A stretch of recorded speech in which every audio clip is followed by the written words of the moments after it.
Universal News TV, votre chaîne d'information la plus crédible. Il va sans dire que les mécanismes de manipulation de l'opinion publique ne sont autres que l'ensemble des moyens d'influence exercés sur une population donnée à des fins politiques, militaires ou alors économiques. Les stratégies de manipulation des masses sont fondées sur le fait que l'être humain, généralement, réagit de manière prévisible en fonction d'une information donnée. La peur, la distraction, le mensonge ou la désinformation font partie des techniques de manipulation généralement utilisées. Mais comment libérer les peuples africains de cette manipulation? Suivons maintenant les analyses de nos panélistes qui sont sur le plateau de DBS, la télévision panafricaine. Suivons. Peur, mensonge et distraction, comment libérer les peuples de la manipulation? C'est notre grande interrogation ce matin. Lorsque l'on cherche des techniques de manipulation sur Internet, on tombera forcément sur les 10 techniques de manipulation de masse dont l'auteur original reste un mystère. Certaines pistes proviendraient d'un document datant de 1979, retrouvé par un employé de Boeing dans un photocopieur acheté à une vente de surplus militaire à la base aérienne de McCord aux États-Unis d'Amérique. Ce document, Armes silencieuses pour guerre tranquille, j'ai bien dit, Armes silencieuses pour guerre tranquille, est décrit comme un manuel de programmation de la société et aurait été écrit par un groupe de réflexion. On peut considérer que ces stratégies sont sans doute appliquées dans les pays occidentaux depuis plus de 80 ans et sur le continent africain, depuis le début des années 60 et l'arrivée de la radio et de la télévision dans divers pays africains. Parlons de cette technique de manipulation. La première, divertir le peuple. Tout est dans la définition du mot divertir. Il signifie autant amuser une personne que détourner son attention de ses préoccupations habituelles. La stratégie de la diversion est sans doute la technique la plus utilisée pour contrôler la société, pour contrôler les masses. La technique consistant à attirer et à capter l'attention du peuple avec des futilités pour éviter qu'ils voient et réfléchissent sur des problèmes importants, sur des changements, des évolutions souhaitées ou opérées en douce. Cela va même plus loin en cherchant à empêcher le public à trop s'intéresser à des connaissances essentielles comme la science, l'économie, la psychologie et bien d'autres encore, et éviter ainsi qu'il en sache plus que ce qu'il devrait. Aujourd'hui, nous sommes inondés d'informations avec la télévision, la radio, la presse et les nouvelles technologies de l'information et de la communication. Nous devons faire face à une multitude de stimuli futiles et ludiques qui monopolisent et captivent nos sens et notre attention. Ainsi, cette musique et ce bavardage incessant empêchent tout simplement de penser mieux, de penser bien, d'y réfléchir et de se poser de bonnes questions. La seconde, c'est créer des problèmes pour offrir des soi-disant solutions. Oui, mesdames, messieurs. Cette technique de manipulation est relativement basique. Elle consiste à créer le problème pour susciter une réaction et inciter le peuple à demander la solution. L'avantage dans ce cas précis est que c'est le peuple lui-même qui demande et accepte la mise en place d'une solution. Imaginons que vous souhaitiez mettre en place des lois sécuritaires et donc liberticides, créer de l'insécurité et le peuple demandera plus de sécurité, quitte à accepter moins de liberté. Regardez tout simplement avec ce qui se passe avec le Covid-19. Créer une crise économique et le peuple demandera à être rassuré, quitte à accepter un recul de ses droits sociaux.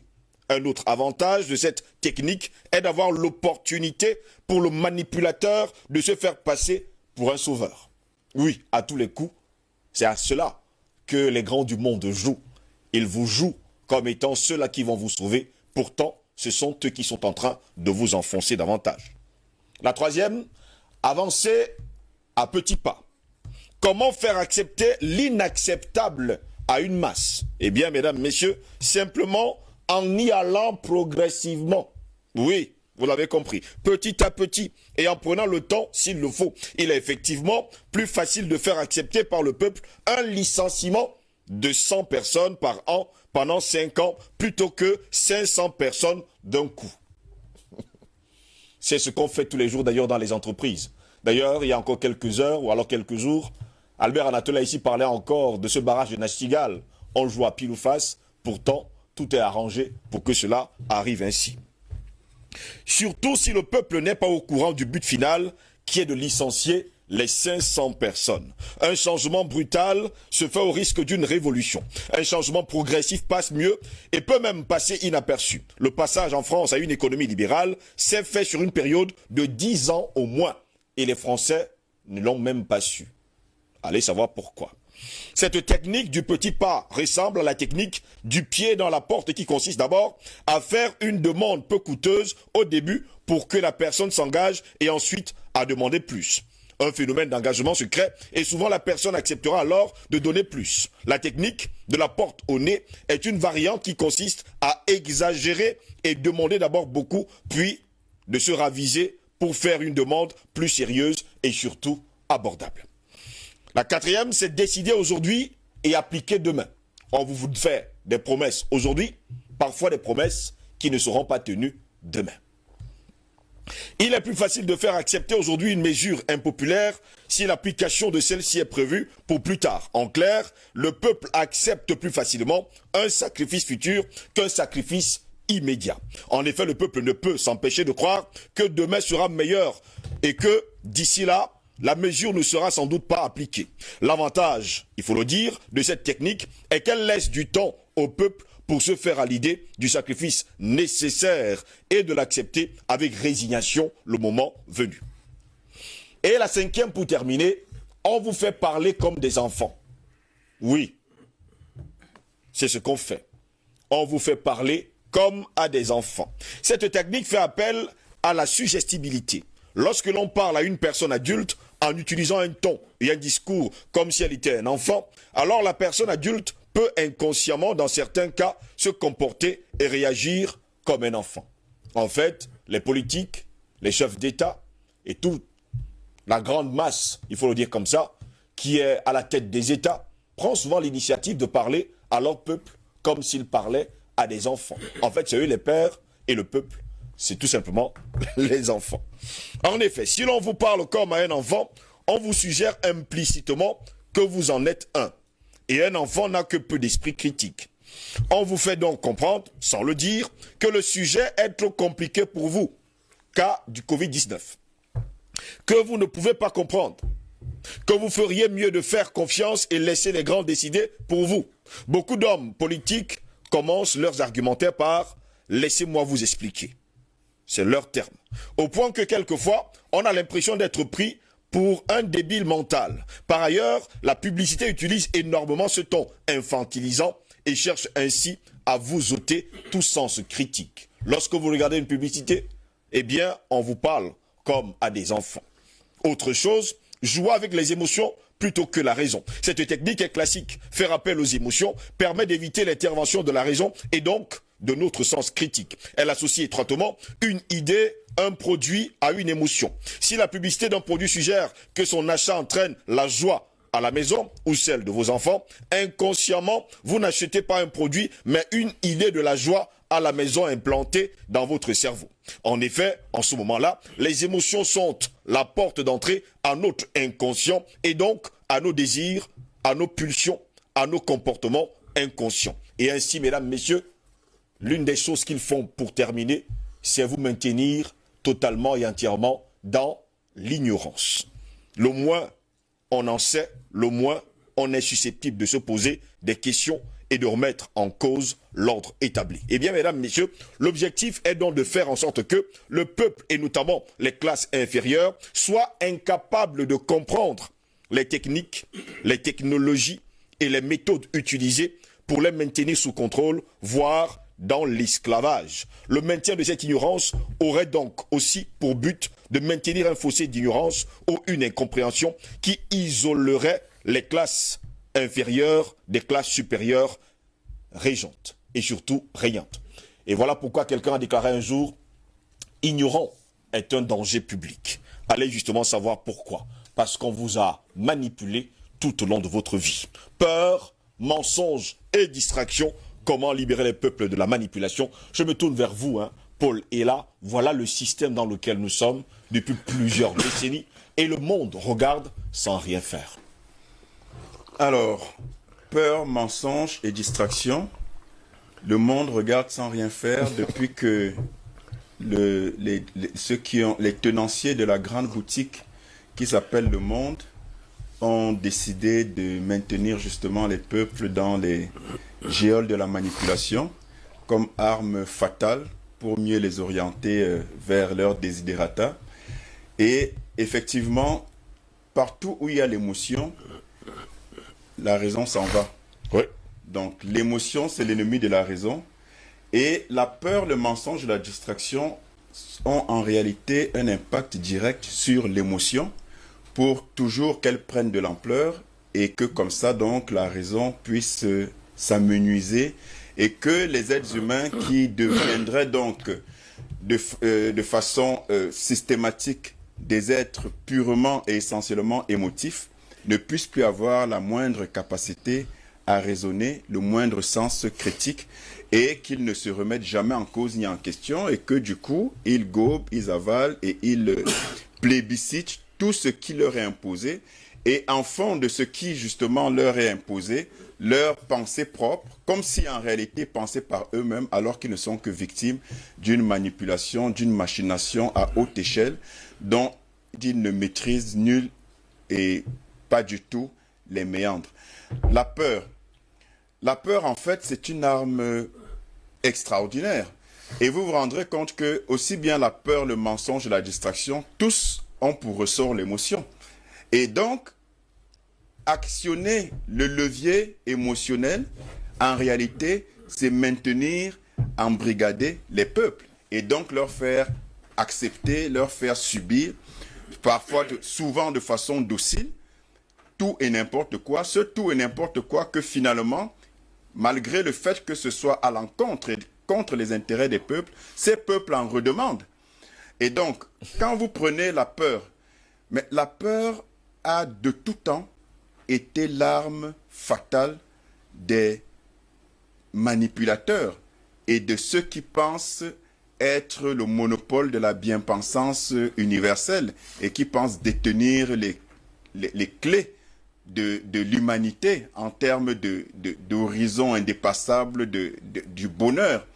Leur bonheur selon leur contrat, selon leur imaginaire qu'ils ont décidé d'imposer comme ça dans les imaginaires collectifs et qui, de fait, malheureusement, sont reçus très favorablement par les populations, pensant, comme je l'ai dit tout à l'heure, que c'est de leur propre chef, que c'est de leur propre fait qu'elles résonnent, alors qu'en réalité, elles ne sont que ces populations-là des caisses de résonance de ce qu'on a décidé en bas lieu et en souterrain pour elles, et surtout contre elles.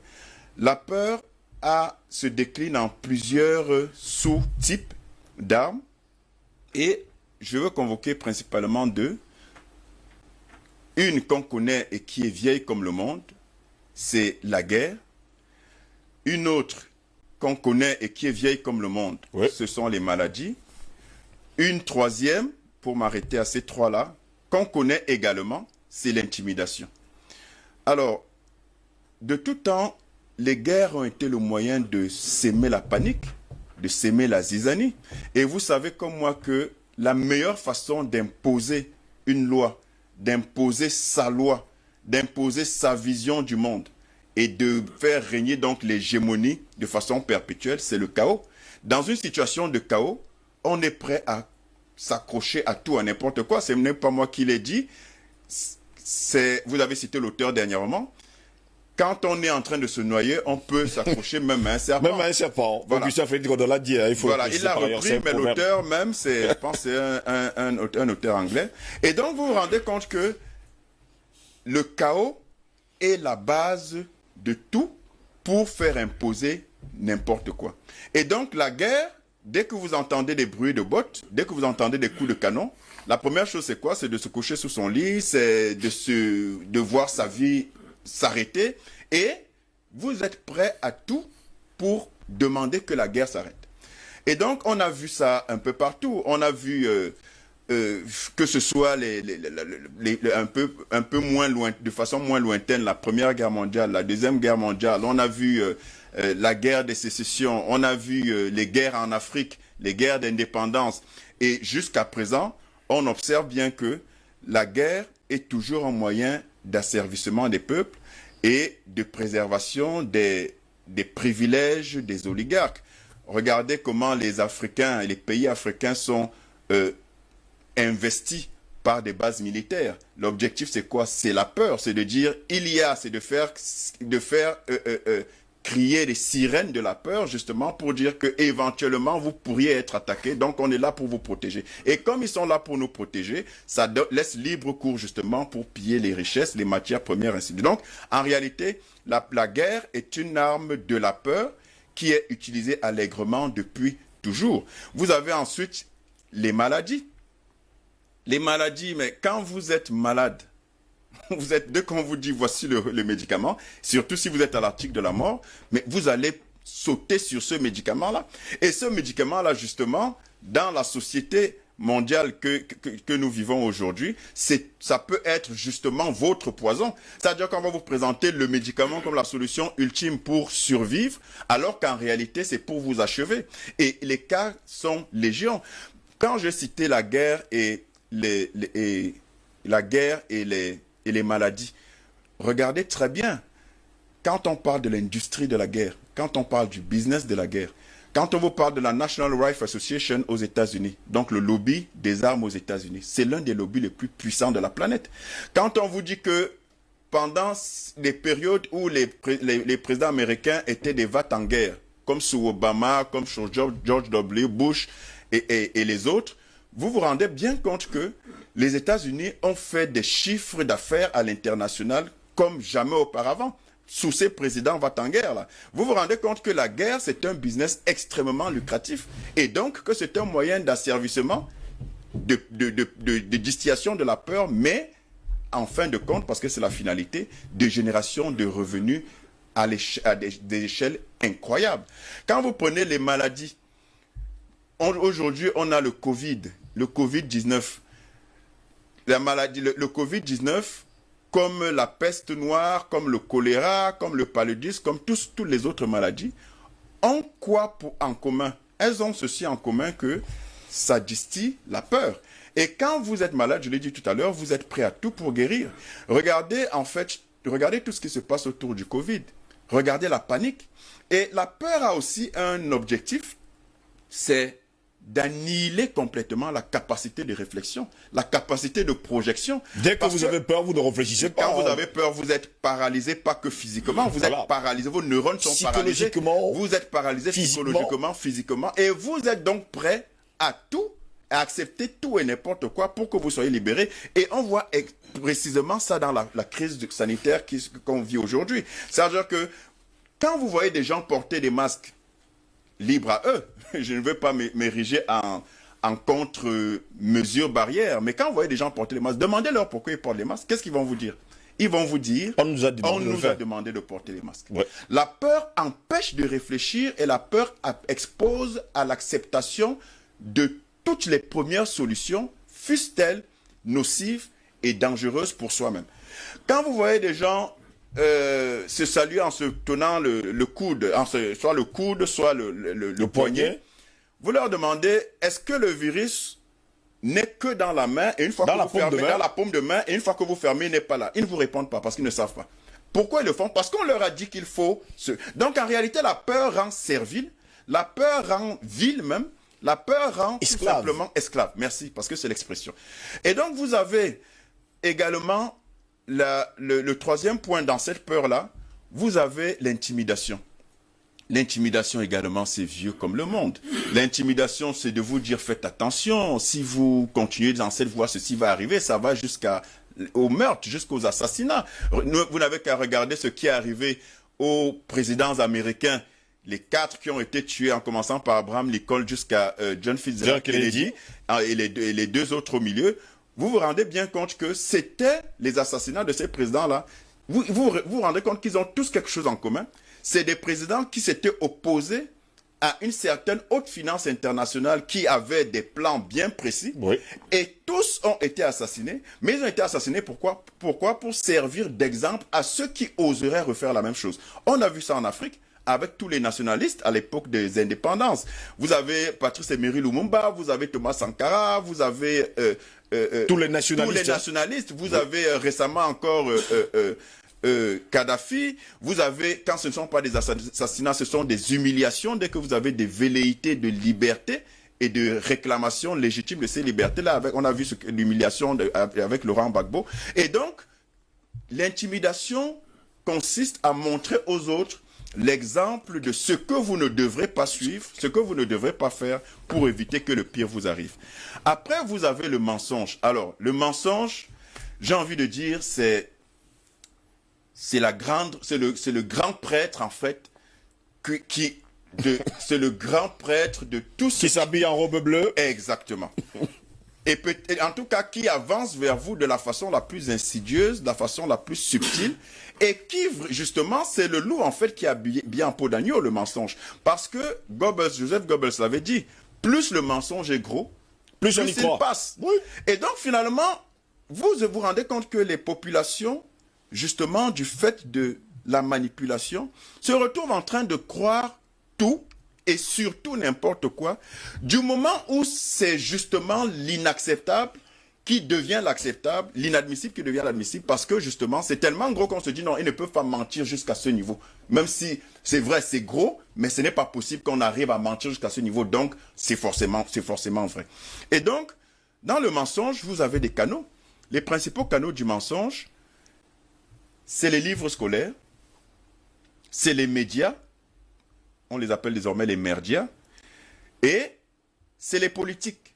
Dans les livres scolaires, vous avez toute une panoplie de mensonges. On va vous raconter que l'homme descend du singe, on va vous raconter que Neil Armstrong est monté sur la Lune, pourtant on sait très bien que ça s'est passé dans un studio d'Hollywood. Ils insistent dans les yeux, il y a encore quelques temps, voilà. Dans les télévisions on va vous mainstream. dire que Christophe Colomb a découvert l'Amérique, on va vous dire que l'esclavage et la colonisation ont été faits dans le seul intérêt des peuples africains parce qu'il fallait les sortir de leur barbarie et leur apporter un peu de lumière civilisationnelle de la grande Europe. Des Lumières, on va vous raconter tout et n'importe quoi, et parce que c'est dans les livres, et parce que l'esprit des enfants est ouvert à tout, on va le gober, on va le recevoir. Vous avez les médias c'est leur champ de prédilection, le mensonge. Les médias, c'est l'instrument ultime de prédilection de la propagande de pollution morale et mentale. Les médias vous disent tout et n'importe quoi, et les gens sont tellement embrigadés que quand vous demandez maintenant comment vous savez ce que vous dites là, parce que les gens vous parlent d'autorité comme si c'était venant d'eux-mêmes, ils vont vous dire non, mais tu n'as pas suivi, il y a tel média qui a dit ça. Non, quand même, le journaliste tel a dit ceci, le journaliste tel a dit cela. N'oubliez pas que vous, journaliste, tu es très adulé, tu es très aimé, tu es très regardé. Mais je peux te dire que si tu ne fais pas attention, tu tomberas dans le piège et la tentation de gourou. Tu deviendras un gourou, oui, parce que on a dit, c'est quand même Steve Joselengos qui a dit, oui. Parce que justement, obnubilé par ton aura, par ta qualité de prestation, il suffit que tu dises une chose et ça devient parole d'évangile. Voilà comment, en fait, on formate les esprits et qu'on les embrigade et qu'on les oriente vers l'abattoir, tels des agneaux qui n'ont rien à dire, et c'est l'agneau qui va vers l'abattoir, mais qui est heureux d'aller vers l'abattoir et qui en redemande de cet abattoir-là. C'est ça la population et c'est ça les conséquences de la manipulation. Et donc, vous avez enfin le troisième point, donc la distraction. La distraction, c'est partout. La distraction prend tellement de formes. La distraction, c'est vos problèmes de tous les jours. On s'arrange à ce que vous ayez le maximum de problèmes. On vous crée des problèmes. On vous crée des problèmes artificiels. En espérant vous trouver des solutions alors que vous n'en aurez jamais. Ça sera les impôts, une nouvelle taxe, un nouvel impôt. Ça sera pendant que vous passez... La location qui a augmenté. Exactement. L'eau et l'électricité. Exactement. Tout ça, ça rentre dans la distraction. Quand on vous parle de distraction, c'est quoi? C'est vous détourner de l'objectif. C'est faire diversion. Quand vous parlez, par exemple, aux gens, vous dites aux gens... le franc CFA, c'est quelque chose de grave pour nos économies. Ils vous disent que vraiment, je n'ai pas le temps de discuter. Moi, j'ai mes problèmes. Vraiment, je dois nourrir mes enfants. Parce que, justement, on a ramené les populations et les peuples au basique, au manger, au boire, au dormir. Et dès qu'on vous affame, dès qu'on vous a soif, dès qu'on vous déloge, vous avez la seule concentration sur votre survie et non plus sur des problèmes réels qui sont à l'origine justement de tous vos malheurs. Et quand la distraction, c'est quoi? C'est pendant qu'on parle du CFA, qu'il faut absolument abolir parce que c'est une monnaie d'asservissement. Qu'est-ce qui se passe pour vous distraire, cher Steve? La BEAC annonce de nouveaux billets, de nouvelles coupures. Ah, mais c'est très beau. Et les gens vont se distraire en disant, wow, mais les coupures là sont jolies. Alors qu'en réalité, c'est juste de la distraction. Jolies, mais en réalité, ça ne rentrera pas dans leur poche parce que justement, ces personnes sont misérées à dessein pour continuer à faire des agneaux qu'on amène à l'abattoir. Et la distraction, c'est tout ce qui est musique, sport. Vous voyez des jeunes aujourd'hui, au lieu, ils pleurent qu'ils souffrent et qu'ils n'ont pas de travail, mais tout ce qui jonche leur discussion, c'est le Barça, c'est le Real, c'est non... le Paris Saint-Germain. Le PSG, tel joueur touche tant, Eto'o touchait tant, non, c'était le plus payé, non, c'était pas lui, c'était Ibrahimovic, non, c'était Mbappé. Voilà la distraction. Et vous vous rendez compte que la distraction passe toujours par les médias, parce que c'est eux qui distillent le maximum de diversion. Et posez-vous la question de savoir pourquoi les patrons des médias, les intervenants des médias, les acteurs médiatiques et les distracteurs sont parmi les mieux payés au monde. Regardez ce que touchent les chanteurs, les rappeurs américains et tout le reste. C'est parce que dans le concept des tenants et des tenanciers, de ceux qui pensent qu'ils détiennent la pensée qu'ils veulent unique et donc qu'ils l'imposent au peuple, et ceux qui réorganisent le monde selon leurs desiderata, savent que ces gens sont extrêmement importants. Allez voir les villas et les voitures, les carrosses et toutes les richesses des chanteurs américains. On vous fait rêver. Hein. C'est pour faire rêver, c'est pour distraire. Regardez les footballeurs, regardez les basketteurs, regardez leur train de vie. C'est justement pour faire croire de façon fallacieuse aux gens que vous pouvez aussi adhérer à cela, mais en réalité, ça les détourne de leurs vraies questions existentielles et donc ça les met dans une sorte de marasme de distraction, de diversion. Et donc, Steve, la distraction, le mensonge et la peur sont des armes de destruction massive, d'avilissement des masses, d'embrigadement des esprits, de lobotomisation des cerveaux. Et malheureusement, vous avez des peuples qui en redemandent de cet asservissement. Vous avez les Zuckerberg, Bill Gates et tous les autres qui ont créé une panoplie d'applications justement pour toujours distraire un peu plus avec les téléphones, avec les ordinateurs. Et donc, on est concentré sur tout, sauf sur l'essentiel. Et la solution, enfin, c'est quoi la solution? Vous avez posé la question dans votre thématique. Mais la solution, c'est qu'il y ait, puisqu'on dit que les médias, et c'est prouvé, sont un des canaux les plus privilégiés pour distiller justement ces mensonges, cette peur et cette distraction, c'est d'avoir des médias alternatifs qui justement prêchent un autre évangile, sonnent un autre son de cloche et prennent des positions à contre-courant de ce qui est imposé de façon à faire prévaloir toujours la pensée unique. Et c'est enfin l'éducation. La refonte de notre système éducatif est essentielle pour reformater, reconsidérer, retirer le logiciel de l'avilissement de la servitude pour installer un nouveau logiciel, celui de la liberté. Albert Anatola, ici sur le continent africain, depuis que, il faut le dire comme ça, les leucodermes sont arrivés sur le continent africain, ils ont créé la peur en apportant des fusils. Plus tard, ils ont créé une forme d'éducation, éducation qui n'est pas totalement africaine, et en fait, ils ont passé la majeure partie du temps à mentir aux Africains, tout cela pour maintenir les peuples dans l'ignorance, pour mieux les manipuler. Aujourd'hui encore, nous sommes arrivés au 21e siècle, tout le monde a un téléphone portable. Et si vous perdez ce téléphone portable, vous avez l'impression que vous avez perdu toute votre vie. Là encore, une autre forme de manipulation, alors qu'il y a encore quelques décennies, on pouvait vivre sans téléphone portable. Oui, tout à fait. Un peu son brillant exposé, Paul a oublié quand même un vecteur très important de la manipulation, de la désinformation, de la peur, l'Église. L'Église. Et je tiens à dire qu'il est très fort, parce que justement, c'était prévu, c'est un élément que j'avais. Allons-y, messieurs. La religion. C'est les livres. Parfait. Et là, Disons la religion. Prenons ça merci, comme ça. merci. La religion. Laissez l'église, mais dites la religion. non, Allons-y. il y a l'église avec grand E, Oui. il y a l'église. Quand il veut parler là, il parle de la religion. Voilà. La religion. Je vous parle de la Donc, religion. Allons-y. Là, vous avez la notion du paradis et de l'enfer. Oui. C'est une grosse manipulation. Donc, maintenant, pour revenir à votre question, je pense qu'ils ont. Vous savez qu'au départ, vous avez convoqué le peuple africain le peuple originel africain, Oui. dans son environnement originel. Vous savez que le peuple africain, c'est par nature un peuple pacifique qui ne connaît pas la violence. Et quand les autres arrivent, quand le Codem arrive sur le continent africain, ils ont utilisé 3 piliers. Ils ont commencé par les hommes d'affaires, c'est-à-dire les marchands. Oui. Ils sont arrivés avec les pasteurs, c'est-à-dire l'église, c'est-à-dire les religions. Léopold avait demandé justement que l'Afrique soit infestée d'hommes d'église. Voilà, donc. Voilà. Voilà, donc. Alors, ils ont donc utilisé ces piliers-là, justement pour créer pas seulement la peur, la psychose, mais surtout ce que j'appelle la désinformation. Parce que quand vous êtes bien informé, vous avez un esprit critique, comme vous l'avez tout à l'heure souligné, et ça rentre dans la culture. Ça rentre dans notre culture. Je voudrais prendre le cas qui est actuel, c'est le cas du Covid-19, puisque c'est d'actualité. Il faut quand même indiquer que lorsque vous agitez l'épouvantail de la perspective de la mort à quelqu'un, il peut être témoin de défense. Et je voudrais quand même vous indiquer que le fait que vous ayez peur de quelque chose, ou que vous ayez vous entretenez la psychose par rapport à quelque chose, ça diminue votre système immunitaire. Ça, c'est important également de le souligner. Ça diminue Votre système immunitaire. considérablement votre système immunitaire.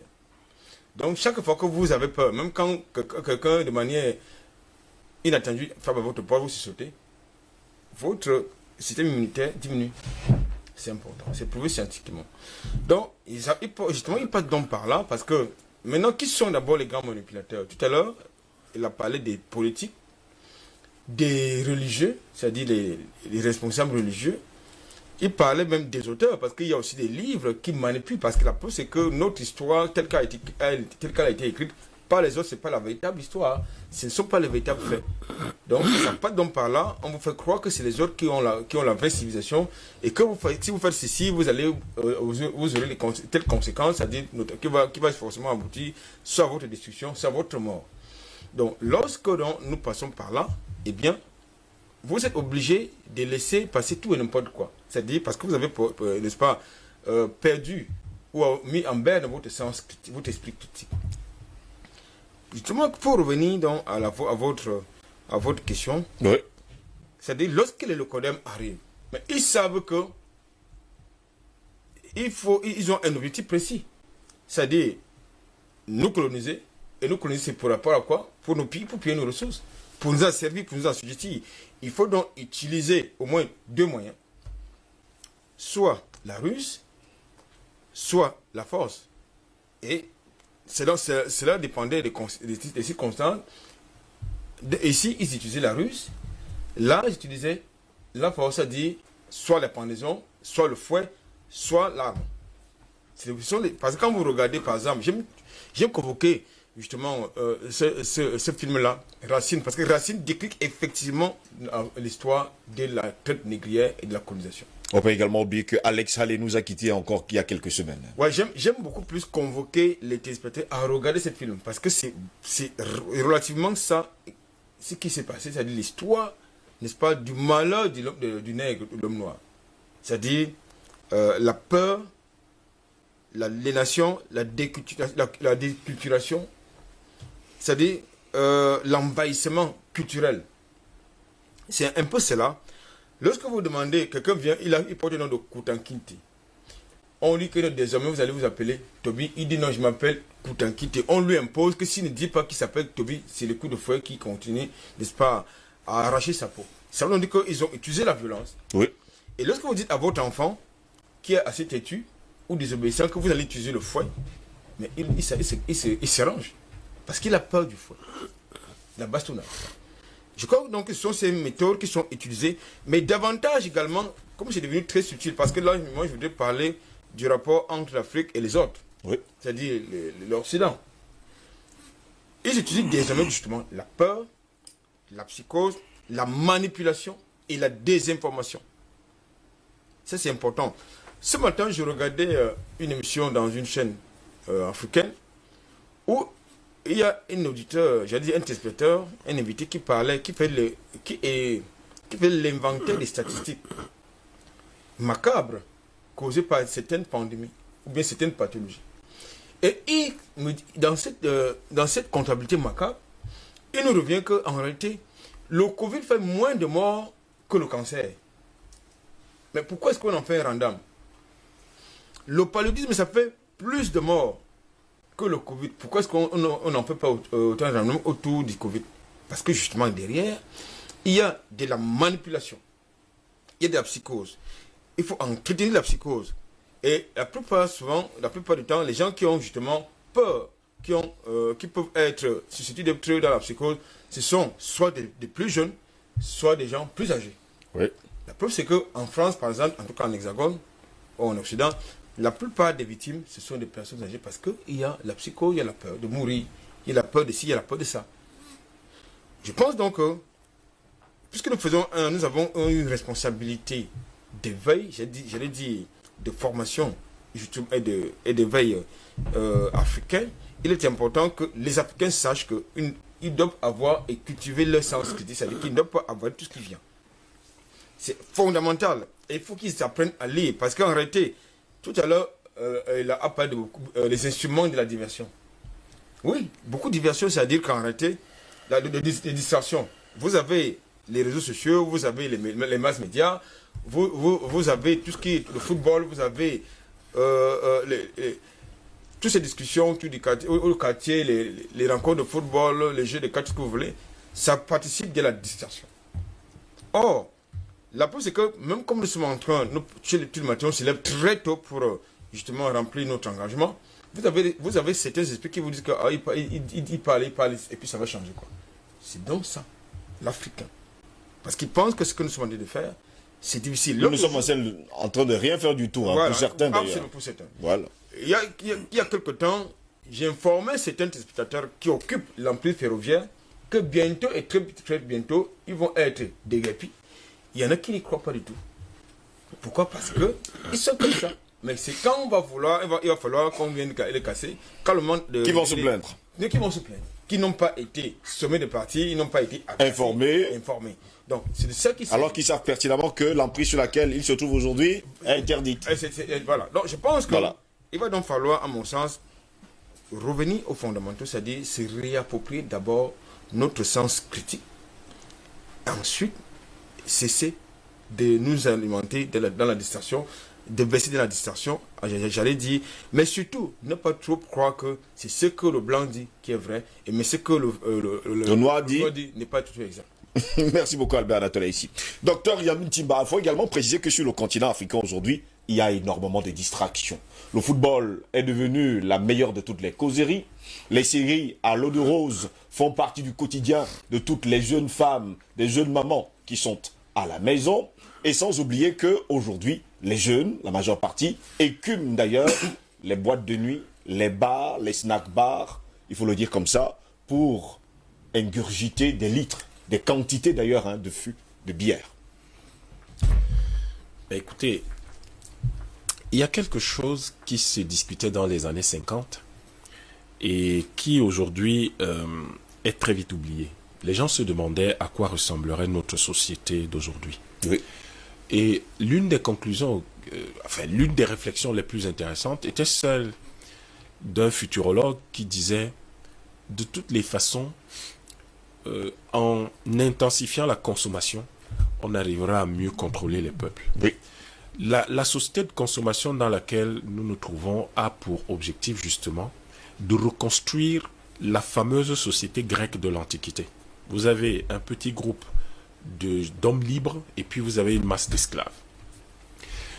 Alors, quand on sait cela, on va forcément faire très attention à une discussion que Vladimir Poutine a eue avec des élèves à Sochi juste avant les Jeux Olympiques de Sochi. Dans le cadre d'un programme scientifique et d'excellents scientifiques et sportifs qu'il a lancé en Russie et qui s'appelle Sirius. Alors il y a une jeune femme qui lui demande à quoi est-ce qu'il s'occupe, qu'est-ce qu'il fait de son temps libre. Et il lui dit il n'a pas de temps libre. C'était un peu bizarre, quelqu'un qui n'a pas de Temps libre, oui. Il dit qu'il n'a pas de temps libre si l'adolescente le comprend dans le sens où j'ai du temps et je ne sais pas quoi faire. Donc je vais me décider spontanément, je vais sur les réseaux sociaux, je vais peut-être aller rendre visite à un ami, ou je vais aller regarder un match de foot. Non, son temps n'est pas organisé comme ça. Il a du temps dédié pour un certain nombre de choses.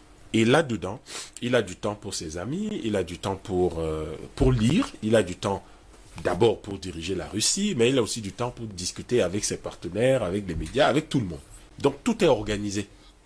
En fait, dans la réponse de Poutine, ce que j'ai retenu, c'est l'idée que si vous êtes organisé, vous n'êtes pas distrait. Et la question de l'organisation est une question fondamentale, à la fois pour une vie personnelle que pour une vie collective. Aujourd'hui, la première chose à laquelle il faut faire attention, c'est que nous devons nous rassurer clairement que lorsque vous avez un peuple déstructuré, lorsque vous avez un peuple qui n'a plus de repères, lorsque la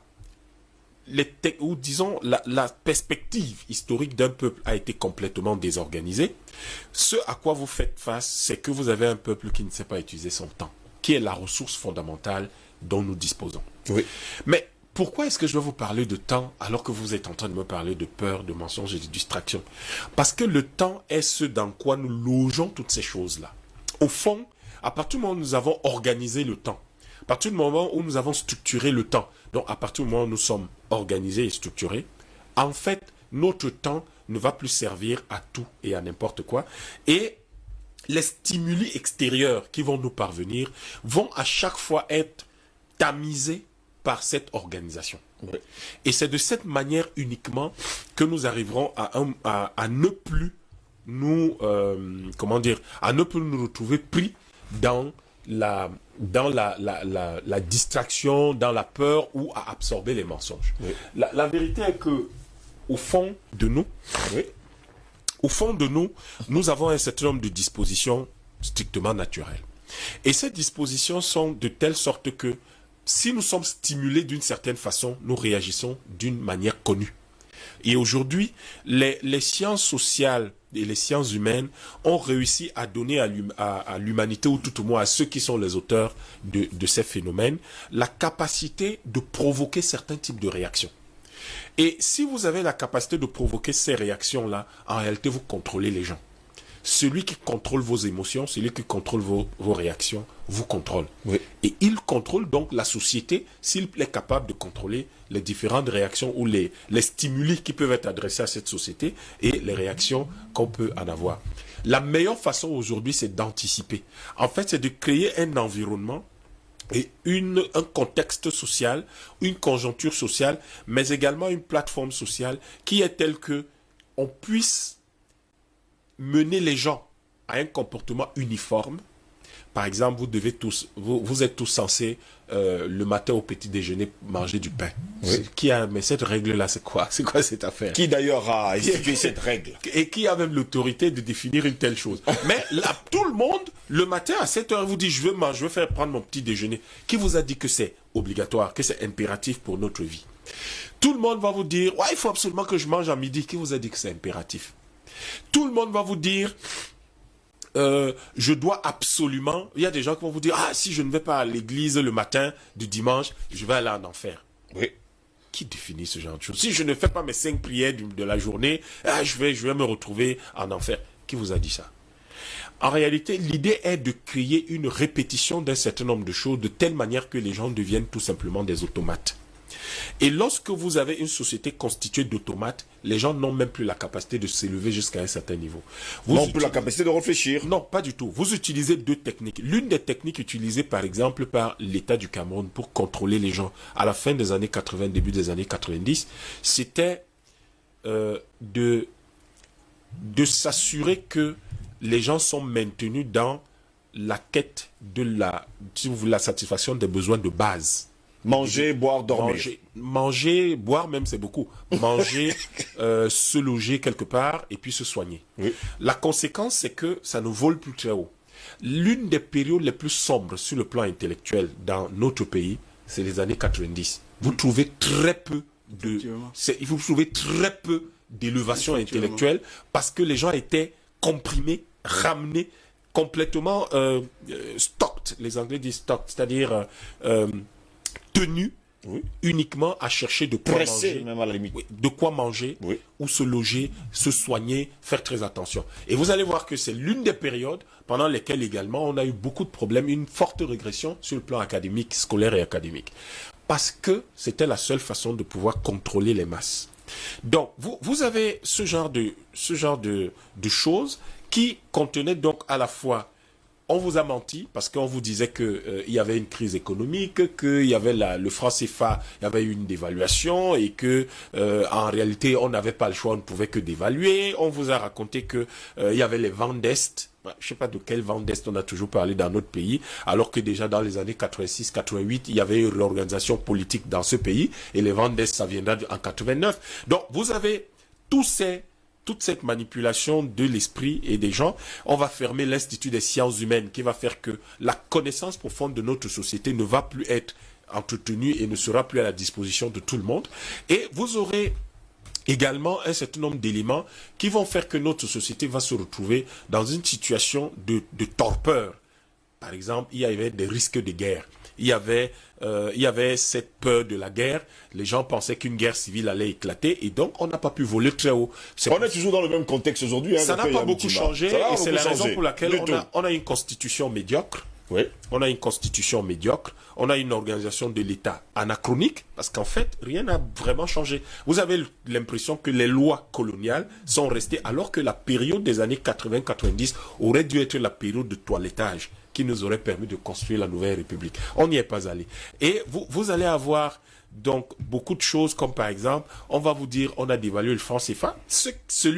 Le pays auquel appartient le franc CFA a fait croire aux gens qu'on n'avait plus de réserve de change, qu'on ne pouvait plus rien faire, que notre compte d'opération était vide. Qui a vérifié? Personne. Qui a vérifié? Personne.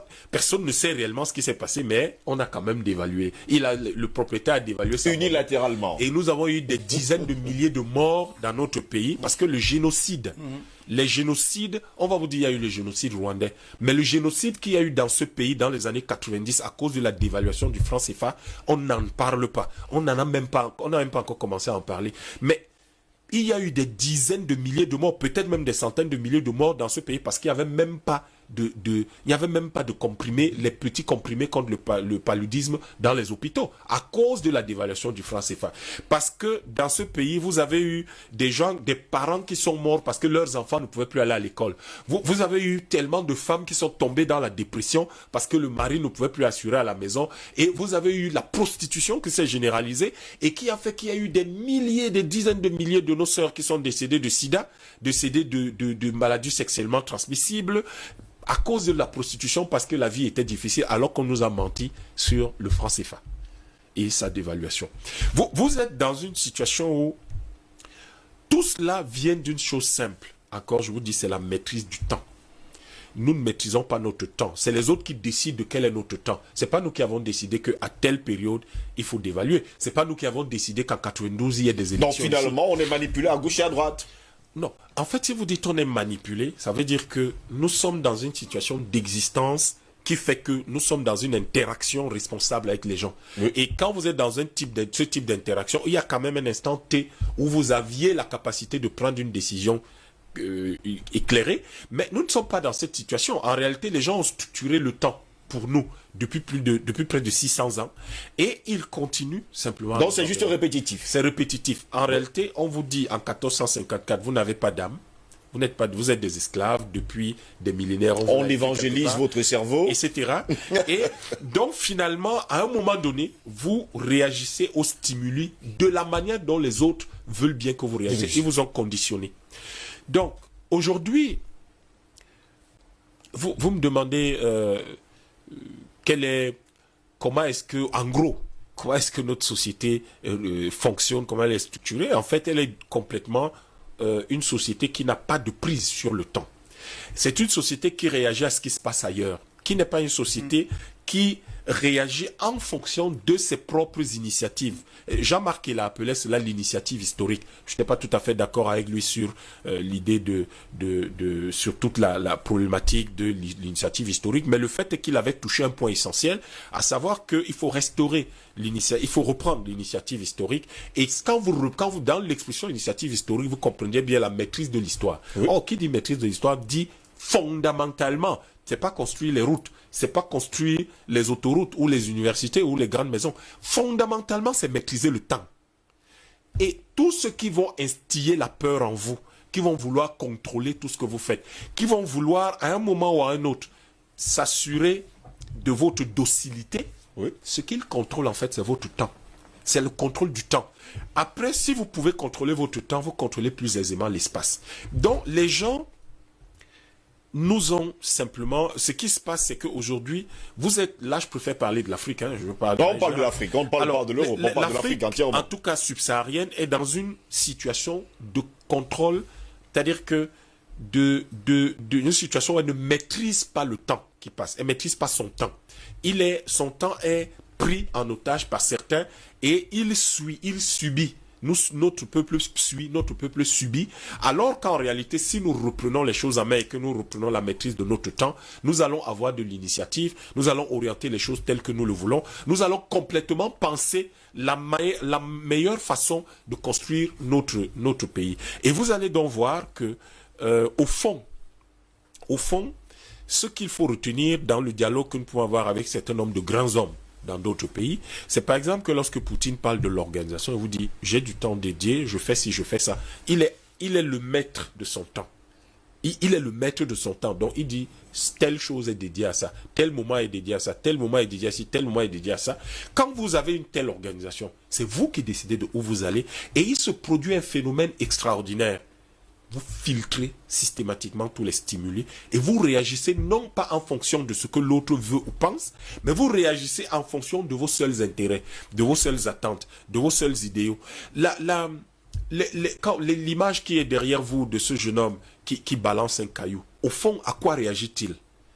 Il y a quelque chose d'inconscient qui est une certaine soif de liberté, mais il ne réagit pas exactement selon ce qui lui est inconscient. Là, il réagit parce qu'on a implanté, au même niveau de cet inconscient qui couvre ce que lui veut vraiment, Oui. on a implanté une Pulsion. déshumanisation totale, Oui. qui fait qu'au fond, il réagit en disant « mais je sens confusément que je ne suis pas libre, mais qu'est-ce qu'il veut bien mettre dans le terme de liberté ?»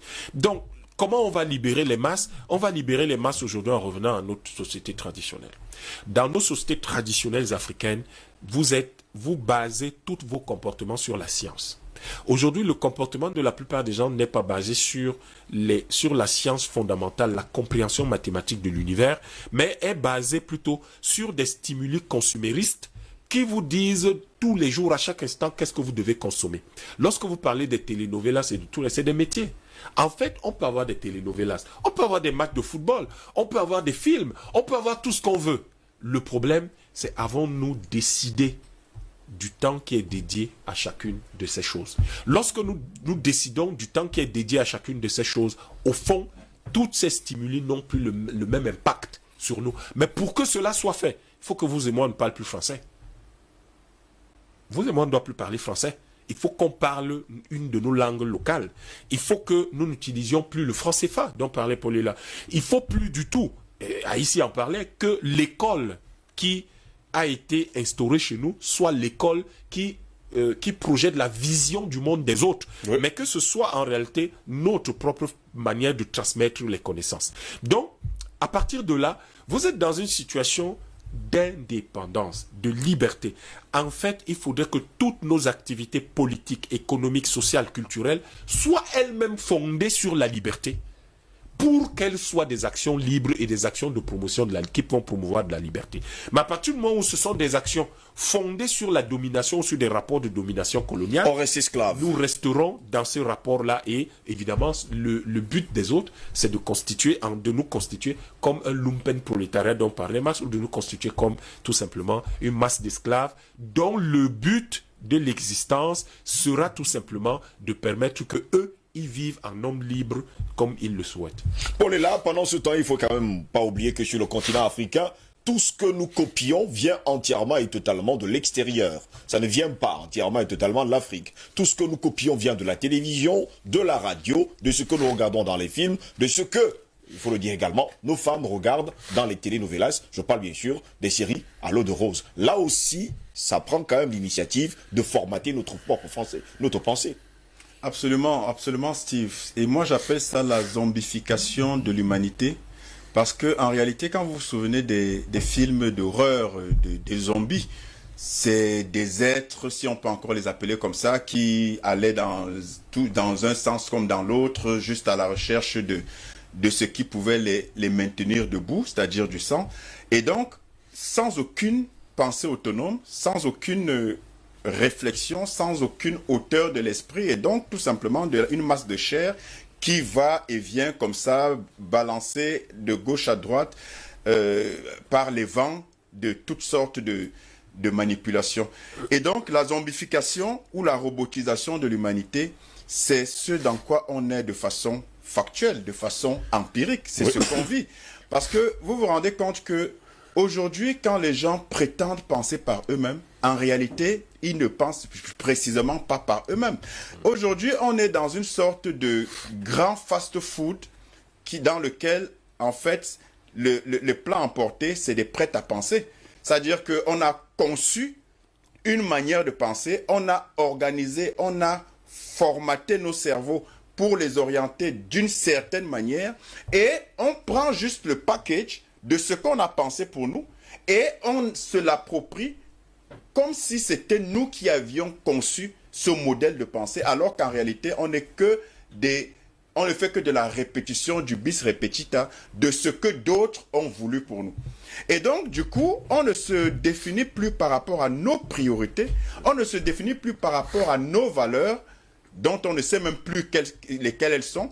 On ne se définit plus par rapport à notre culture, qui est totalement dévoyée au profit des sirènes culturelles étrangères. On ne se définit plus par rapport à nous-mêmes. On se définit par rapport à ce que d'autres ont pensé de nous et pour nous, et on s'en accommode de façon servile, et on raisonne comme si on raisonnait venant de nous, alors qu'en réalité, c'est un raisonnement importé. Donc, c'est ça le prêt à penser, c'est ça le fast-food de la pensée, vers lequel nous tous on se rue, et vers lequel, en fait, lequel fast-food nous produit une pensée qu'on consomme allègrement et dont on en redemande de tout ce qui provient de ce fast-food de la pensée-là. Oui. Et donc, on est tous sauf nous-mêmes. On n'est même pas les autres. On n'est personne, parce que quand vous essayez de singer l'autre, vous n'êtes pas vous-même. Mais quand vous essayez de singer l'autre, vous n'êtes pas non plus l'autre, parce que vous ne serez jamais exactement ce que l'autre est. Et vous êtes qui? Vous n'êtes personne. Et quand vous n'êtes personne, vous êtes donc balayé par toutes sortes de vents. Et vous êtes donc comme ça à la rue, en réalité, de la culture, de la société, et vous n'existez pas. Et je veux rebondir, sur ce que Anatole Aïssi a dit, parce qu'il m'a tendu la perche, c'était un oubli. En quelques temps, je vais parler de la religion, mais ce n'est pas parce que je fais une fixation sur la religion que j'ai quelque chose de particulier contre ceux qui sont les adeptes de la religion. Mais c'est parce qu'en fait, la religion est typique de ce qu'elle rassemble les trois phénomènes dont on parle tout à l'heure. La peur, le mensonge et la distraction. Oui. La religion et la peur, j'ai envie de dire que c'est comme Paul et Pierre. Parce que en réalité, là, je ne parle pas de spiritualité, parce qu'il y a une confusion totale et généralisée entre religion et spiritualité. C'est deux choses totalement différentes. Pendant que la religion suppose, la spiritualité sait. Pendant que la religion, c'est un contrat d'adhésion, la spiritualité, c'est un contrat synallagmatique avec l'être suprême. La religion, en fait, c'est un ensemble de dogmes auxquels vous adhérez, qui ont été pensés à l'avance par d'autres, et que vous n'avez pas le choix, vous ne pouvez pas modifier, vous adhérez servilement, parce qu'on vous a dit, voici les préceptes, voici les dogmes, voici les conditions pour être sauvé. Et donc, vous adhérez là-dedans. Pendant que la spiritualité, c'est une relation personnelle avec un être suprême en qui on a une confiance et avec qui on fait des plans par rapport à sa vie de façon libre sans qu'il n'y ait un intermédiaire. Donc, la peur au niveau de la religion, c'est justement le brandissement de l'enfer, du diable, de tout ce qui permet de On est conditionner. là. Oui, bon, on vous suit. Mais cette même religion a utilisé les pires mensonges, parce que je vous rappelle que quand on parle de l'esclavage aujourd'hui, de la colonisation, le 15e siècle, 1454, Nicolas V, la correspondance qu'ils envoient aux esclavagistes, c'est quoi? C'est asservissez-les. Ils ne sont pas des humains comme vous, ils n'ont pas d'âme. C'est justement ça la Et religion. ils vont vous permettre, et vous allez pouvoir les sauver. Quand on lit le discours abject de Victor Hugo au XVIIIe siècle, qui dit, voilà, l'Afrique n'existait pas et la lumière de l'Occident, de l'Europe, a fait exister l'Afrique, parce qu'avant, ce n'était pas des hommes, aujourd'hui, c'est des êtres humains, ainsi de suite. Et quand on sait qu'à l'époque, justement, le pouvoir et tous les grands littéraires étaient en même temps très souvent des religieux, et on voit bien que la religion a prospéré de façon suffisante dans le mensonge. Et puis la distraction. La distraction, c'est quoi? La distraction dans la religion, c'est justement que on ne se pose pas de questions. C'est interdit de se poser des questions. Il y a même des moments où, vous savez très bien, dans certaines religions dites du christianisme, on vous dit, vous ne pouvez pas lire la Bible parce que vous n'allez pas comprendre. Il y a un temps, en tout cas, pour ça. Et bien sûr, il n'y a que le prêtre qui peut vous expliquer. Si ça, ce n'est pas de la manipulation, c'est quoi? Mais vous avez des gens qui acceptent cela docilement. Demandez un peu pour vous dire à quel point la religion, c'est de la distraction. Demandez à n'importe qui, dans n'importe quelle religion, que ce soit l'islam, la religion catholique et toutes les autres, protestantes, ce que vous voulez, demandez-leur pourquoi vous faites partie de cette religion. Ils vont vous dire, parce que mon père était là-dedans. Ils vont vous dire, et pourquoi votre père? Mais parce que son grand-père. Donc, voilà la réponse qui montre bien que la réflexion est annihilée, que l'esprit critique est totalement mis en veilleuse et que la remise en question n'existe pas. Quand quelqu'un ne sait pas pourquoi il fait une chose, mais qu'il le fait quand même, alors il y a un vrai problème qui se pose. Et c'est précisément ça la religion, d'orienter, d'amener, d'embrigader et de faire suivre un chemin vers lequel, un chemin que tu ne connais pas, un chemin qui a un aboutissement que tu ne connais pas, mais en plus, ça fait en sorte que les adeptes de ces religions soient totalement distraits, puisque la moindre chose qui demande de l'effort, qui demande de la réflexion, la solution c'est quoi? La prière, le jeûne et les chants. Regardez comment tout le monde réagit face à une situation. Ouais, c'est très dur, vraiment, le franc CFA, vraiment, le Covid, vraiment, il faut qu'on se libère, vraiment, il faut que nos économies... Non, le Seigneur va nous aider. Non, gars, par la grâce de Dieu, on va s'en sortir. Non, c'est totalement faux. C'est des choses qu'on nous a imposées, un raisonnement qu'on nous a imposé, parce que vous pouvez aller dans vos religions, mais en fait, ne pas faire abstraction de votre capacité intellectuelle et de votre capacité de remise en cause. Donc, il est important que nous sortions de cette zombification, de cette robotisation, de ce fast-food dans lequel les plats, c'est des prêts à emporter et des prêts à penser.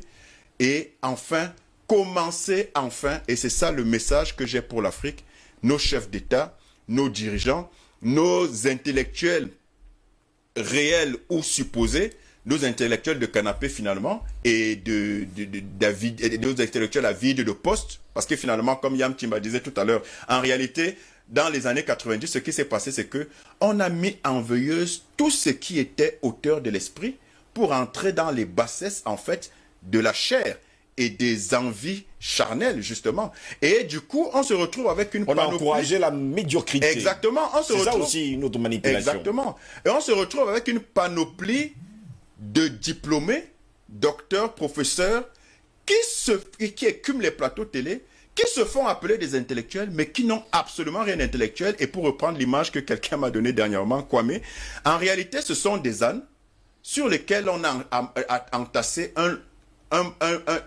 un ensemble, une montagne de livres. Mais en réalité, quand vous mettez des livres, une montagne de livres sur des ânes, sur un âne, en réalité, il ne reste pas moins, il n'en demeure pas moins un âne, malgré tous les livres qui sont sur son dos. Donc, on a beaucoup, malheureusement, de pseudo-intellectuels qui sont en réalité des ânes chargés de livres, mais qui en réalité ont donc une connaissance purement livresque, mais qui n'a rien à voir avec l'intelligence situationnelle et qui reste dans l'émotion au lieu de faire recours à la raison. Albert Anatola, ici, pendant ce temps, on parle toujours de cette manipulation. Et ces grandes masses, ou alors cette minorité de personnes qui gèrent le monde aujourd'hui, prend l'initiative, en tout cas, d'empêcher le public à s'intéresser justement à des connaissances essentielles même pour sa propre vie, pour le laisser, en tout cas, se laisser entraîner par des choses pas comme les autres. On voit d'ailleurs sur les plateaux de télévision de partis politiques qui s'insultent. Là encore, ça apporte plus de vues sur Facebook. On se retrouve avec des gens qui discutent sur des sujets banals qui n'ont rien à voir en fait avec la construction de nos nations à venir. C'est ça aussi de la manipulation. Oui, c'est à la fois de la manipulation et de la désinformation. Écoutez, moi j'apprécie la chute de... Kolela, notamment ce qu'on appelle les intelligentsia, c'est-à-dire qui sont appelés les intellectuels, qui sont en fait les relais de la pensée résiduelle, comme quelqu'un l'a pu le dire. Et ça participe un peu de l'amusement de la galerie publique. Pourquoi? Parce que, écoutez, le bourreau, si le bourreau peut vous accorder quelque chose, c'est tout sur la liberté. oui. Et c'est justement ce que vous évoquez, vous mettez sur la table. C'est-à-dire que vous avez justement de la distraction qui s'est faite sur le plateau et ces temps sont là. Et nous avons également oublié notre élément. On oublie les sujets fondamentaux. Hein. Vous avez également, je m'en voudrais de qu'on soit de ce plateau sans évoquer également cet aspect de la manipulation, de la peur, de la psychose, c'est-à-dire les sexes pernicieuses. Oui. C'est-à-dire, ça, il ne faut pas oublier cet aspect-là. C'est-à-dire que pour grandir et pour vous mettre en sécurité, il faut devenir franc-maçon, il faut devenir ceci ou cela, il faut entrer dans un cercle ésotérique. C'est également, ça fait partie justement des éléments de la consommation et de la pensée résiduelle qui ne sont importés. Pour revenir aux questions fondamentales, écoutez, même ce que j'appelle les animateurs Politique, oui. écoutez, ils sont dans le même moule, c'est le produit du même champ, c'est-à-dire la pensée résiduelle. La preuve, comme j'ai également l'habitude de le dire, lorsqu'il vous parle, n'est-ce pas, de changement, par exemple, c'est là qu'on pour le Cameroun, c'est là vrai également pour les autres pays du continent africain. Vous allez constater que ces mêmes gens sont dans un même couloir quelque part à Paris, à Abidjan, je veux dire à Washington, en Grande-Bretagne ou à Bruxelles. Ils ne vous pas de changement, mais de changement de quoi? De casting, d'hommes ou de système. Ils ne vous parleront jamais de changement de système parce que c'est ça le fond du problème.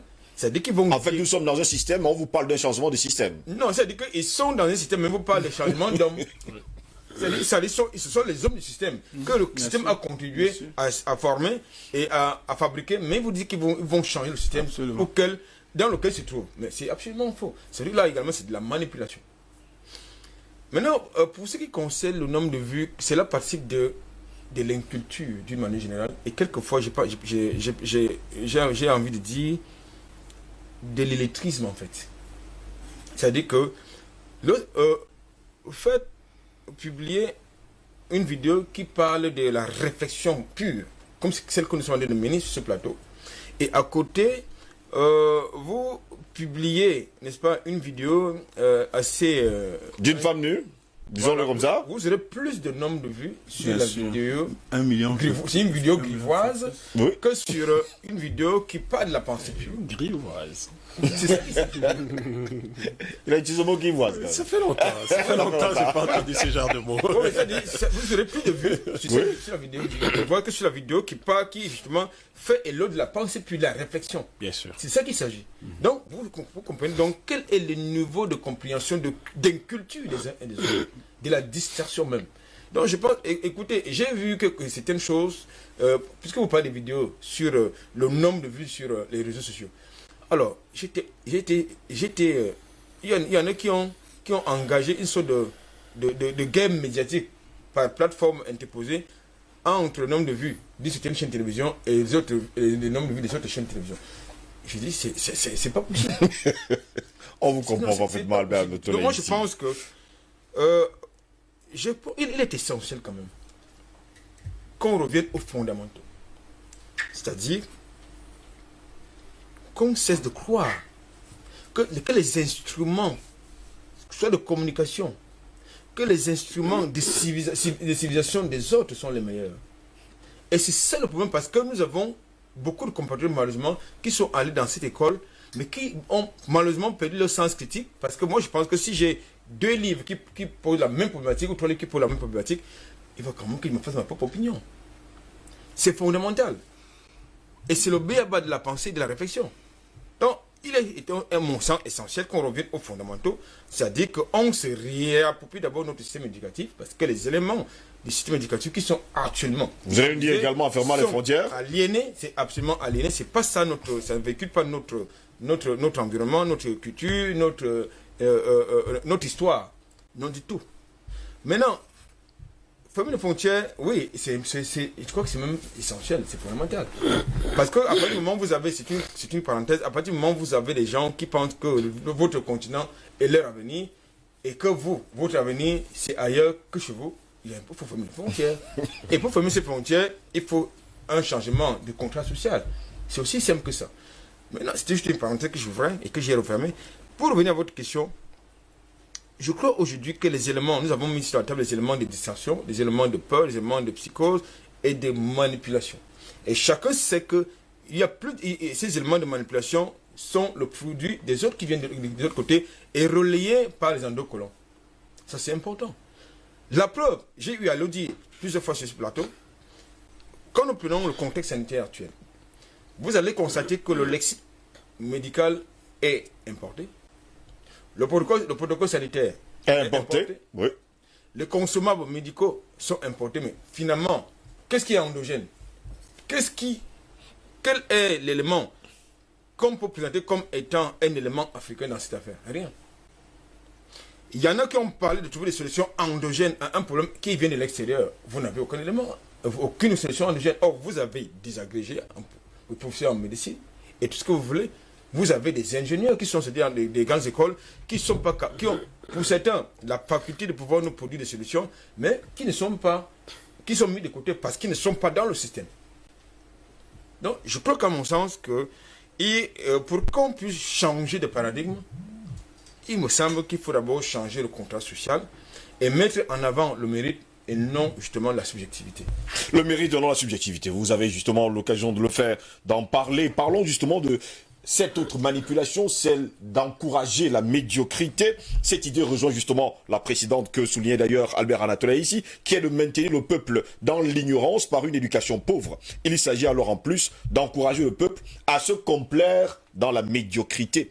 Par l'usage des médias notamment, on fait croire qu'être bête, qu'être vulgaire, qu'être inculte, c'est cool.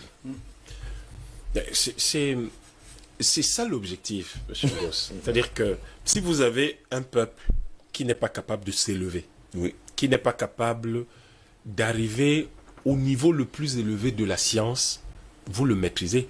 Il y a rien de plus manipulable, de plus malléable, de plus simple à triturer dans tous les sens qu'un esprit niais. Moins vous êtes cultivé, plus vous êtes malléable.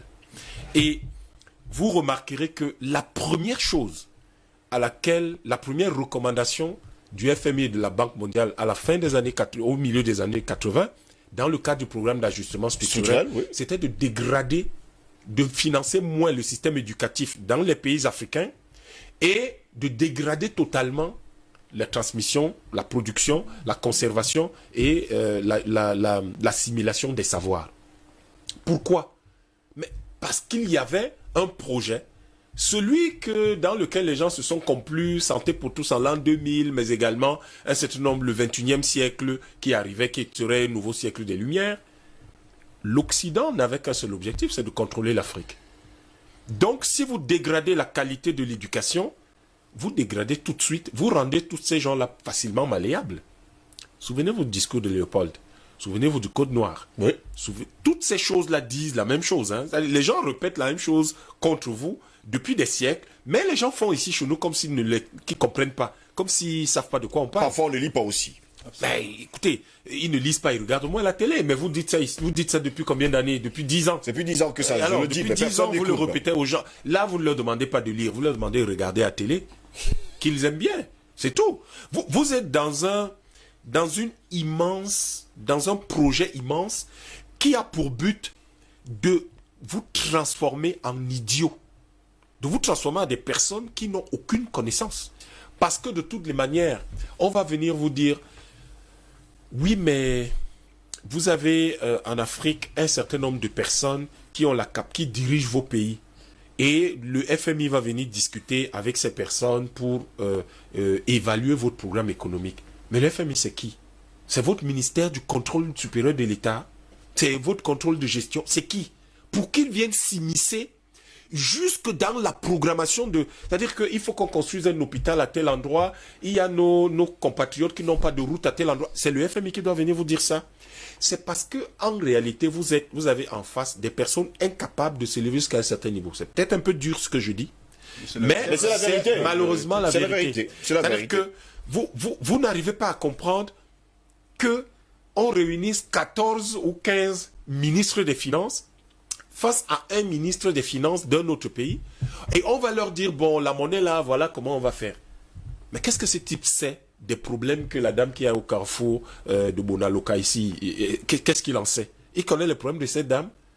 Pourtant, le ministre camerounais de l'économie ou des finances est censé, je n'ai pas dit qu'il connaît, mais il est censé connaître les problèmes de la dame qui est au carrefour de Bonaloka ici. Et ça,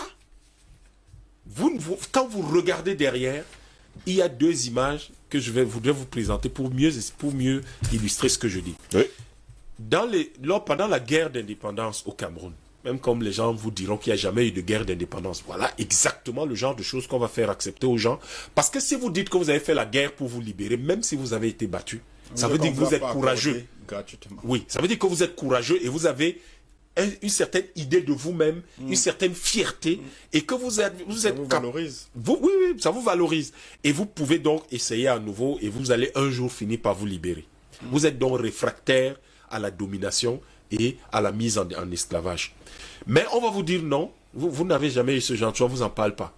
Mais nous, comme on sait quand même que ça a eu lieu et que de toute façon c'est la vérité historique que nous restituons, pendant la guerre d'indépendance qui a eu lieu au Cameroun, l'une des images fortes, c'était les têtes coupées. Oui. Les colons, les soldats de la puissance tutrice coupaient les têtes des combattants de la liberté, des nationalistes, Et les pendaient sur des pieux à un certain nombre de carrefours dans les places du village. Ça, c'est pour susciter l'effroi, la peur. L'autre élément, c'est un film très amusant qui s'appelle Le Diable s'habille en Prada. Vous vous souvenez quand le styliste... Le diable s'habille en robe bleue. Voilà. C'est en Prada. Non, Le Diable s'habille c'est un autre en film. Prada. C'est un autre film. Mais il y a également un film qu'on appelle Le diable s'habille en robe bleue. Alors, Vous dans avez le dit, film c'est Le Diable pas. s'habille en Prada, oui, il y en a un autre qui est comme ça. Dans le film Le Diable s'habille en Prada, le styliste qui travaille donc avec la grande dame qui joue le rôle en fait d'Anna Wintour, lui explique à la jeune assistante qui savait pas s'habiller, mais vous comprenez rien à ce que c'est que la mode. Vous pensez que quand vous avez porté la couleur rouge ou la couleur rose, que c'est devenu de votre propre esprit, c'est vous qui avez décidé. Non, il y a eu un défilé qui a eu lieu il y a 20 ans et on a décidé de repenser les couleurs. Et il y a un jeune homme qui un jour est allé à l'école et qui a fait ses études de mode et qui est devenu styliste et qui a estimé qu'il fallait reprendre un concept d'il y a 20 ans et de le repenser. Et c'est ça qui vous donne le pull que vous portez aujourd'hui. Et vous pensez que c'est vous qui avez réfléchi? Pas du tout. Pas du tout. On a pensé pour vous, on vous a habillé. Voilà ce qu'il lui dit. vous êtes... Et ça, c'est la société de consommation. C'est-à-dire, on crée d'une part, sur le plan politique, une société d'effroi dans laquelle vos opinions doivent être réfrénées. Vous réfrénez totalement vos opinions, vous n'exprimez pas ce que vous ressentez. Même si cela va en réalité contribuer à ce que ce soit le monde entier qui vive mieux, on ne l'accepte pas. Et donc, on va s'assurer que vos opinions sont réfrénées, brimées totalement. On s'assure que vous les gardez pour vous et vous ne les exprimez pas. Et vous ne faites rien pour que le monde s'améliore. Vous n'y contribuez pas. On n'a pas besoin de vos contributions. Pas du tout. Et on suscite l'effroi. On suscite l'effroi. Et c'était l'une des techniques des esclavagistes. Quand on arrivait dans un port, on se mettait à bombarder une ville côtière africaine. On bombardait la ville pour rien. Mais en bombardant la ville et en créant donc le feu, les explosions, ça suscitait un tel effroi que les gens avaient peur et se rendaient. Et les négriers remplissaient simplement leurs bateaux. Et c'est l'une des techniques utilisées encore aujourd'hui. Lorsque on fait de gros débarquements dans le Sahel, vous avez des rotations d'avions, on bombarde partout, etc. C'est en fait pour susciter de l'effroi. Mais toutes ces choses visent quoi? C'est de la propagande. Tout ça n'est que de la propagande.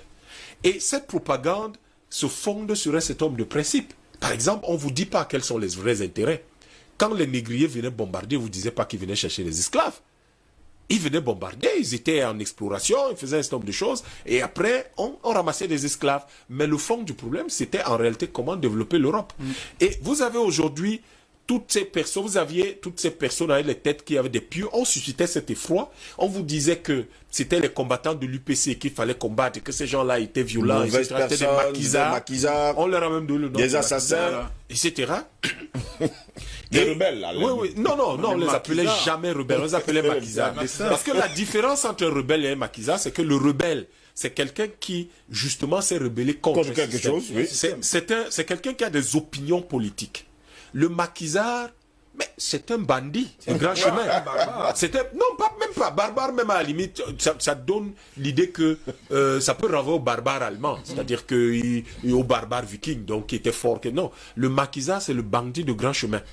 Or, vous voyez à quel niveau tout le discours historique et politique et géopolitique, vous voyez à quel niveau ça a réduit les nationalistes et les indépendantistes africains. C'était des Camerounais particulièrement, c'était des maquisards. Donc c'était des bandits. Ils ne sont même pas des rebelles parce que pire, ils ne peuvent pas être des révolutionnaires. Parce que si vous en faites des rebelles et des les a réduits. Vous en faites des gens qui ont la capacité de s'élever au niveau politique.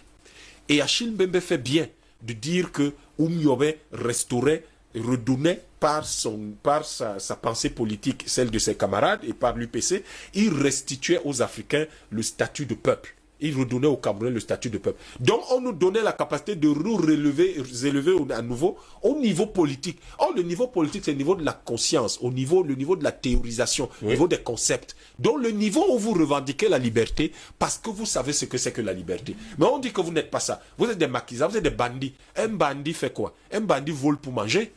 Un bandit vole pour essayer d'aller voir sa copine qui lui a dit « Je n'ai pas de montre ». C'est ça qu'on a réduit l'UPC, et de grands guerriers comme les Makanda Maput font être simplement traités de maquisards et de tueurs.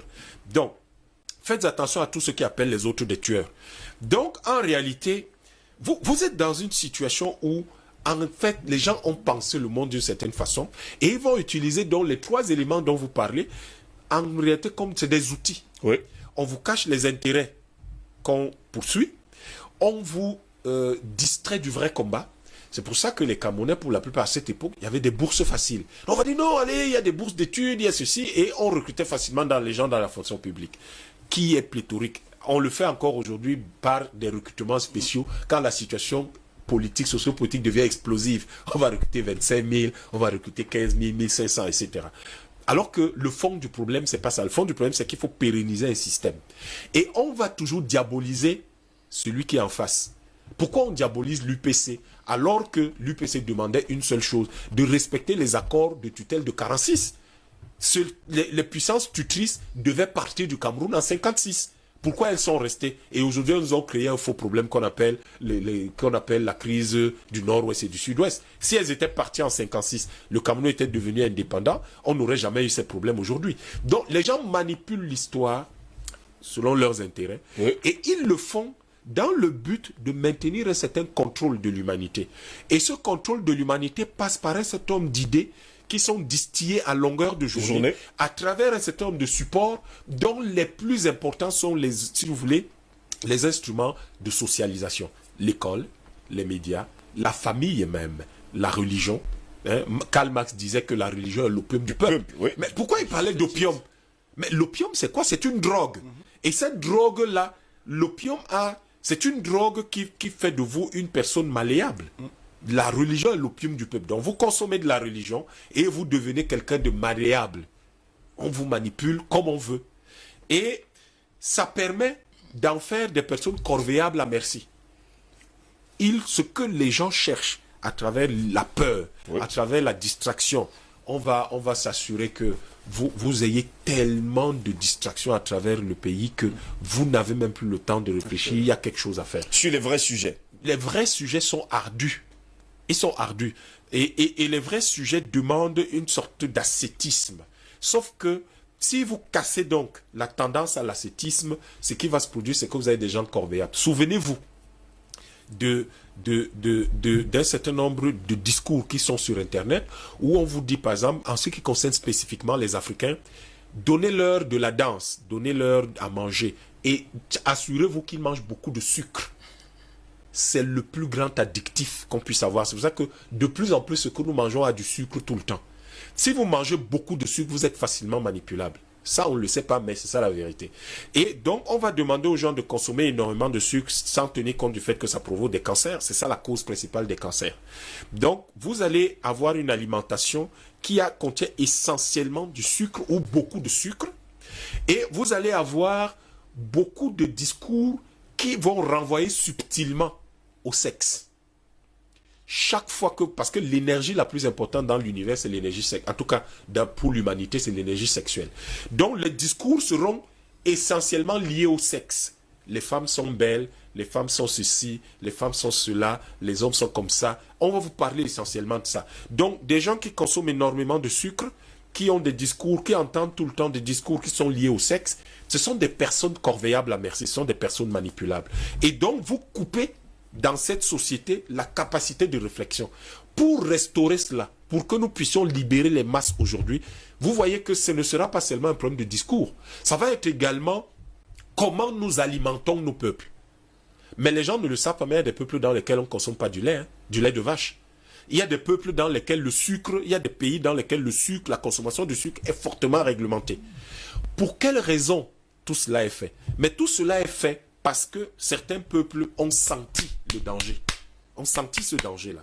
Et nous devons donc aujourd'hui susciter des leaders qui disent ou qui rappellent ou qui sont capables de se fonder sur nos valeurs traditionnelles, qui sont des valeurs telles que tout le monde a le droit à la parole. Tout le monde a le droit à la parole ne signifie pas que vous avez le droit de dire tout ce que vous voulez. Ça veut dire que vous avez la capacité de prendre la parole en public. C'est pour ça qu'on vous prépare. Mais est-ce qu'on prépare les jeunes d'aujourd'hui à prendre la gestion de leur pays en main? Est-ce qu'on les prépare aujourd'hui à adresser les problèmes de fond auxquels ils sont confrontés? Lorsque vous avez un pays dans lequel des jeunes gens font des partous, on les exclut de l'école. Où est la manipulation? Mais vous prenez une distraction et la distraction, vous la renforcez par de la peur. Et vous avez l'impression d'être en train de construire une société? Pas du tout. Mais ces jeunes gens ont fait ce qu'ils ont fait parce qu'ils étaient désœuvrés. Ils étaient désœuvrés. La question de l'organisation dont nous avons parlé avec Vladimir Poutine.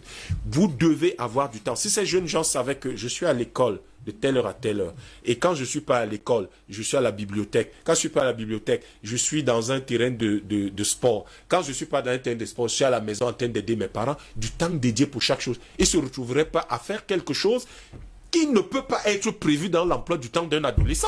Et donc, en fond, il y a des gens qui ont l'impression depuis le début de notre discours que ce n'est pas eux les responsables. Les responsables de la manipulation que subissent les peuples africains, de la peur que subissent les peuples africains et qui les terrorisent et qui les expose à toutes les maladies, même imaginaires, qu'on leur envoie.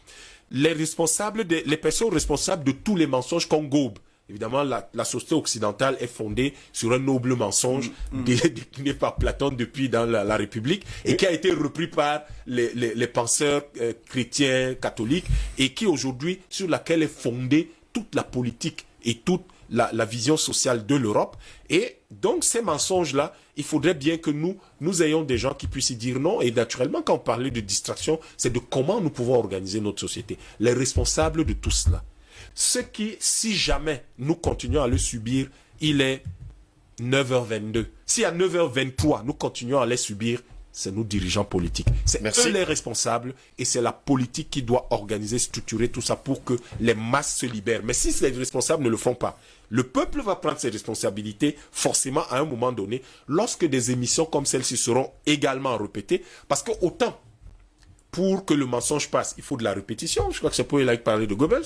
Oui. Autant l'enseignement est basé sur la répétition. Les enseignants le savent, la répétition est la mère de l'enseignement. Donc le travail que vous faites depuis 10 ans va forcément porter ses fruits. On espère tout simplement que ça portera ses fruits. Messieurs, permettez-moi de lire quelques messages et on va se séparer ce matin. Bonjour Monsieur Ngos, bonjour à vos invités, surtout à Yamb, que j'adore les arguments. C'est une dame d'ailleurs, hein, il faut le préciser. Ah, il a de la chance. Bon, vous avez de la chance. Hein.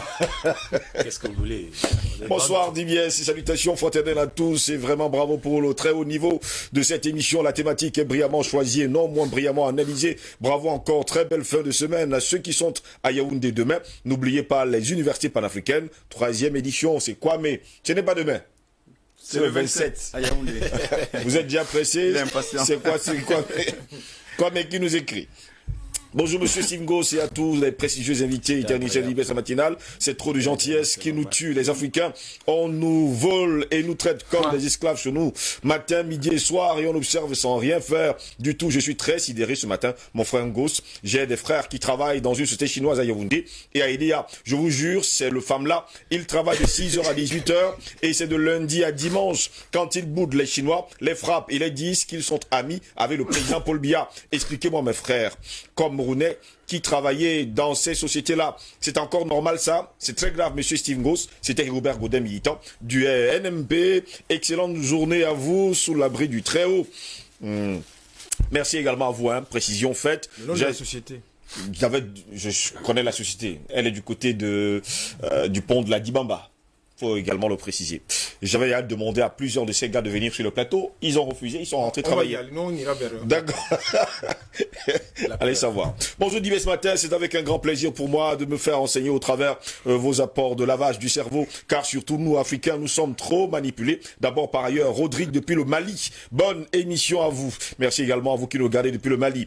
Bonjour le panel, je me sens vraiment fier et heureux tous les matins devant mon poste téléviseur en vous suivant. S'il vous plaît messieurs, conseillez à toute la jeunesse africaine de lire le livre Le Poisson Blanc. En lisant ce livre, je pense que l'heure de libération de l'Afrique a sonné. C'est les prophéties de ce livre qui le confirment. Courage à vous. C'est lui, depuis Lomé au Togo, qui nous a écrit également, lui, ce matin. Bonjour le plateau, je suis colonel depuis le camp Sonel Oyoma Ban. Vraiment, j'aime le thème du débat. Tout ce que vous soutenez est vrai, mais très triste. Vous avez généralement, si un individu ne reconnaît pas qu'il est dans l'obscurité, alors il ne cherchera jamais la lumière, et c'est le cas de l'Afrique. Merci à vous, colonel, hein, qui nous regardez depuis Oyoma Ban. À vous également, il n'a pas donné son nom, pas pour... vous devez le comprendre.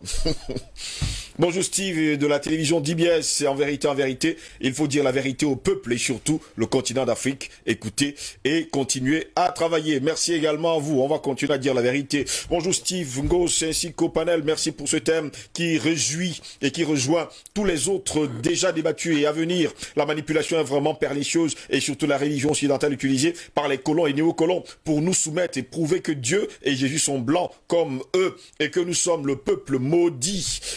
Fait à l'image et ou par le diable, c'est pourtant le contraire qui est soupçonnable. De leur point de vue, les Noirs sont à sauver d'une damnation éternelle véhiculée en filigrane. Quelle réflexion peut alors prospérer sur leurs adeptes avec dans les églises, les quartiers et même dans nos rues? Les 3 statues de Yaoundé, par exemple, des statues et images de bons blancs venus nous sauver. Je suis convaincu, comme d'autres personnes, que s'il y avait du salut dans l'église, les évangélisateurs, voilà ce qu'il a écrit, ne seraient jamais venus chez nous. L'évangélisation était par conséquent un acte très intéressé qui continue l'œuvre de conquête africaine. Cette réflexion est justifiée par d'autres qui sont accessibles dans des écrits d'auteurs humanistes. Bonne journée à tous et au prochain débat. Un seul mot, continuez. C'est Assou Laurent qui nous a écrit ce matin. On ne pourra pas lire tous les messages ce matin. Vous êtes très nombreux à nous avoir écrit. Merci d'ailleurs de le faire tous les matins et surtout de participer, de donner justement votre point de vue. Cela signifie tout simplement que vous nous suivez. Docteur Yamtiba, je vous dis merci d'avoir été là ce matin. C'est moi qui vous remercie. Albert Natola ici. Merci, c'est un plaisir. Paul est là, merci également à vous. Merci. Prochaine université panafricaine, le 27 samedi prochain de la semaine prochaine à l'hôtel Félicia. Nous À vous Yaoundé. tiendrons informés à Yaoundé, nous vous tiendrons informés de la Au cours de la thématique. semaine, ne vous inquiétez Au cours sur de la ça. semaine. Donc, réservez, faites vos réservations au 699 84 98 98. 699 84 98 98 par WhatsApp et par écrit de préférence. Merci. Mesdames, messieurs, c'est ici que va s'achever cette autre édition de l'IBS Matin, la dernière du genre de cette semaine. Au plaisir de vous retrouver dimanche dans le cadre de Feu Vert. N'oubliez surtout pas, avant de se séparer, le sport est un aspect important de la manipulation des masses. La publicité nous manipule, mais elle le fait d'une façon saine et claire, puisqu'elle annonce la couleur. Pendant ce temps, la mode est la méthode la plus irrésistible et la plus efficace de manipuler de grandes collectivités humaines. En fait, l'art de la manipulation consiste à modifier le comportement d'un public précis en transformant sa perception du réel. L'objectif ici est d'obtenir une forte emprise sur le public, ciblant le rendant dépendant psychologiquement et matériellement. Ici, Daniel Sophie pour Universal News TV. Merci de suivre Universal News TV sur YouTube. Nous vous rassurons que les informations que nous diffusons au quotidien sont suffisamment crédibles. Alors, n'hésitez pas à liker la vidéo si elle vous plaît, et si vous êtes nouveau sur la chaîne. N'oubliez pas de vous abonner et d'activer la cloche de notification pour ne pas rater nos prochaines vidéos.